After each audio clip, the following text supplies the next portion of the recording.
What happens when a prince who's used to controlling the narrative sits across from a host who refuses to be intimidated?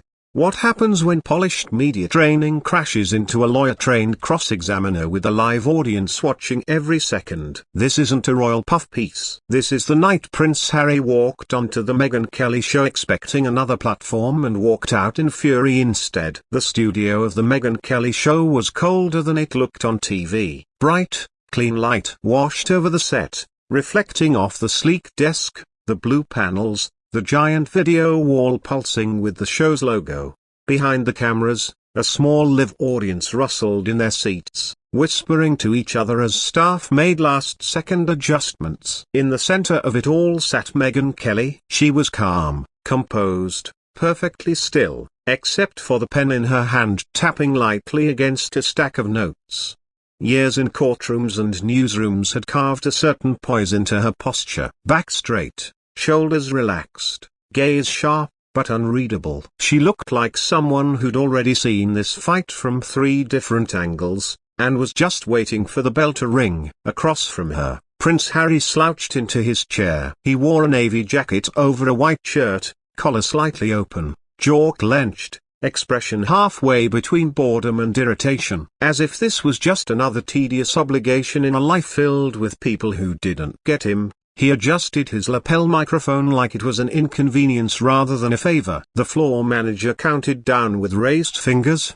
3, 2, 1. The red light on the main camera snapped on. "Good evening and welcome to the Megyn Kelly Show," Megyn said, voice smooth professional. "Tonight we're joined by a man who needs no introduction. Prince Harry, Duke of Sussex." The words hung in the air for a beat. Applause followed, polite but cautious, as if the audience wasn't sure which version of him they were about to meet. Megyn turned to him with a courteous smile. "Harry, thank you for being here." He gave a small nod, not bothering to match the warmth in her tone. "Well," he said, voice edged with dry sarcasm. "Apparently, I'm the world's favorite topic. Might as well show up once in a while to correct the record." A few people in the audience chuckled awkwardly. Megyn's smile didn't flicker. "Well, we're glad you chose to correct it here," she replied evenly. "You've been very visible the last few years. Books, documentaries, interviews. A lot of people feel they know your story. Tonight, I'd like to go deeper than headlines." Harry smirked, shifting back in his chair. "You mean deeper than the narrative you and your colleagues like to push?" Megyn let that pass with a small nod. "Let's start with something simple," she said. "How are you? Not as a royal, not as a public figure, just as Harry the person. How is life right now?" He sighed as if the question were unimaginably tedious. "Life is tolerable," he said. "Quieter than the circus I left behind.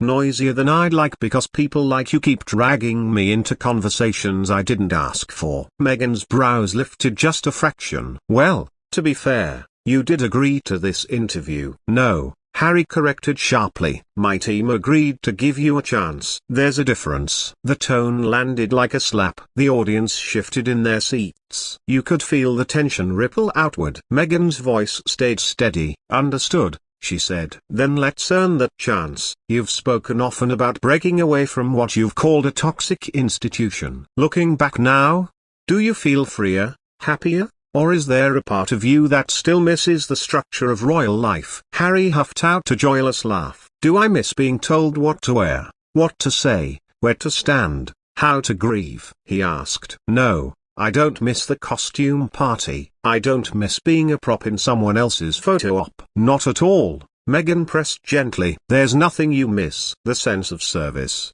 the connection to your country." He looked at her like she just said something stupid. "Service isn't exclusive to palaces and parades," he replied. "I can serve people without bowing to an old building and pretending it has feelings. America understands that. That's why I'm here." The contempt in the last sentence wasn't subtle. A couple of audience members frowned. One woman in the second row shook her head slowly. Megyn's pen tapped once against her notes. "Let's talk about your mother," she said softly. The air in the room seemed to tighten instantly. "Princess Diana remains a powerful figure around the world. You've spoken about her publicly many times. When you look at your life now, Do you feel you're living in a way she'd recognize or approve of? Harry's jaw flexed. My mother would understand better than anyone why I left, he said. She knew what it was like to be trapped, to be devoured by the press. Frankly, I think she'd be disgusted by how people like you still try to use her name for ratings. The last line landed like a punch. Meghan's expression didn't change, but something in her eyes sharpened. I'm not using her name for ratings, she answered calmly. I'm asking about her because you've made her central to your story. She's in your book,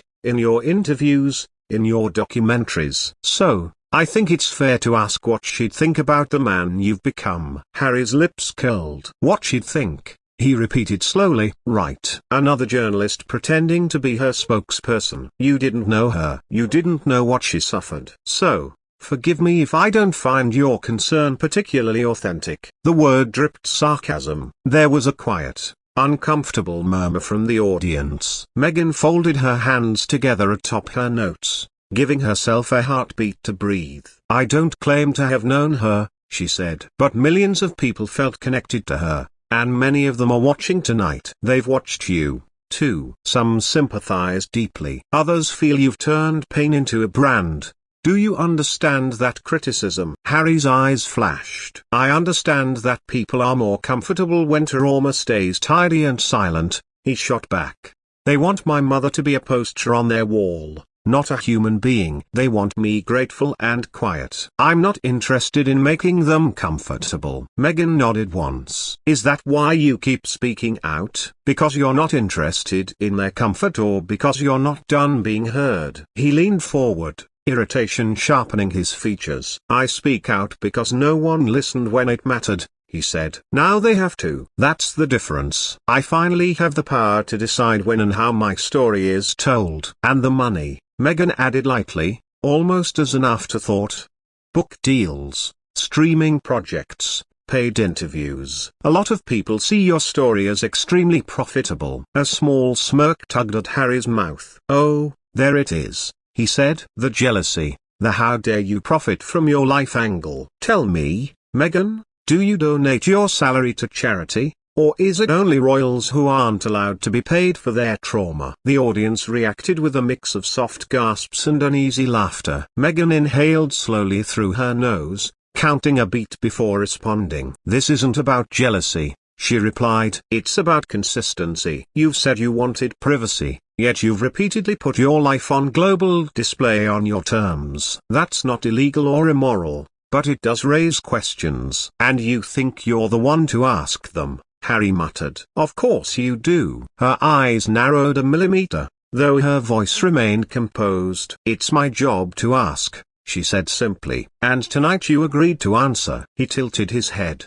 assessing her like an opponent across a chessboard. We'll see, he said. The tension between them had settled into something almost tangible now, like two magnets held close, poles resisting, invisible force vibrating between them. The crew could feel it. The audience could feel it. Somewhere in the control room, a producer mouthed, "Oh, wow." Meghan flipped to the next page of her notes. All right, she continued. Let's talk about your brother. You and Prince William were once seen as inseparable. You described him as your beloved brother and also as someone you physically fought with. Where does that relationship stand today? Harry's expression hardened into something colder. Where it stands, he said slowly, is none of your business. Harry, you wrote about those conflicts in your book, Meghan reminded him. You made them public. The moment you did that, they became fair questions. Yes, and you bought the book, he snapped. Congratulations. You're welcome. But I don't owe you live updates on my family text messages just because you got a book club discount. The audience reacted again,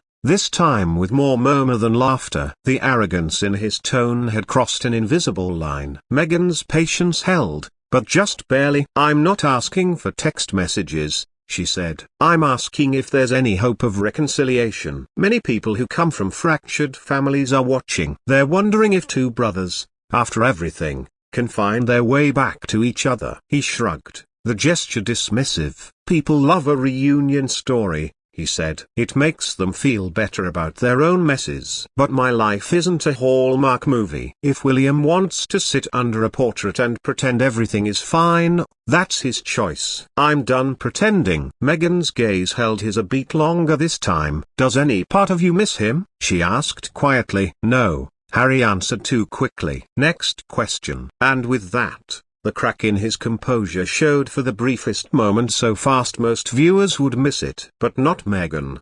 She saw the way his throat tightened, the way his eyes flickered away for half a second before snapping back harder than before. She filed that away. Very well, she said. Then let's shift to your life here in America. Your home, your work, your family with Meghan and your children. As she spoke, the camera slowly pushed in, capturing the distance between them on that glossy set, the one trying to keep the interview grounded, the other already pulling it toward the edge of a cliff. The audience didn't know it yet, but this was only the beginning. The first commercial break came like a pressure valve hissing open. The red light above the camera blinked off, and instantly the studio changed temperature. Crew members stepped in with powder and water bottles. A makeup artist hovered near Harry, then thought better of it when she saw the look on his face. He waved her off with a sharp flick of his hand. Meghan glanced at her notes, then at him. You doing all right? She asked quietly, voice stripped of performance. Harry gave her a sideways look. Are you? She smiled faintly. I've done this a few times. That's part of the problem, he muttered. Before she could answer, the floor manager raised his hand. We're back in 10:09:8. Meghan straightened in her chair, the host returning to her eyes like a mask slipping neatly into place. Harry rolled his shoulders once as if bracing for impact. 3, 2, 1. The red light flicked on. We're back with Prince Harry, Meghan said, voice smooth, professional. We've been talking about his life after leaving the royal family, his relationships, and his new chapter in America. Harry, I want to turn to something that has been controversial, to put it mildly. He exhaled sharply through his nose. Only one thing. The audience gave a small ripple of laughter. Meghan let it pass. You've spoken often about wanting privacy, she continued. But you and Meghan have also done multi-part documentaries, a best-selling memoir, podcast series, a variety of interviews. Many people feel that you've built a public identity around grievances. Do you see why that perception exists? Harry leaned back, crossing his arms, a small, almost